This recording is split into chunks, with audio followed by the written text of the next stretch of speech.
आपल्याला माहिती आहे शिवसेना देखील या कर्जमुक्तीच्या विषयाला धरून ही आंदोलन करते आहे। शेतकऱ्यांना संपूर्ण कर्जमाफी नाही तर कर्जमुक्ती द्यावी अशी मागणी शिवसेना पक्षप्रमुख उद्धव ठाकरे यांनी केली आहे। माफी गुन्हेगाराला दिली जाते, त्यामुळे शेतकऱ्याला ही कर्जमुक्ती मिळाली पाहिजे।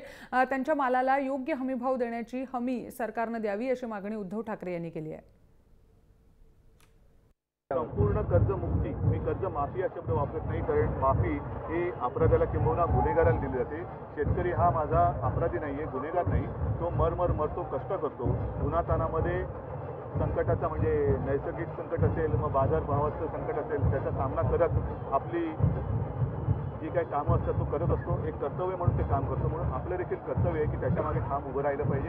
आणि म्हणून मला असं वाटतं की अंशतः कर्जमाफी नको, पूर्ण कर्जमुक्ती दिली पाहिजे आणि त्याच्यानंतर शेतकऱ्याला योग्य बाजारभाव मिळेल, त्याच्या शेतमालाला भाव मिळेल अशी जर का व्यवस्था केली तर तो त्यातून पुढचं त्याची जी काही वाटचाल आहे ती चांगली होऊ शकते।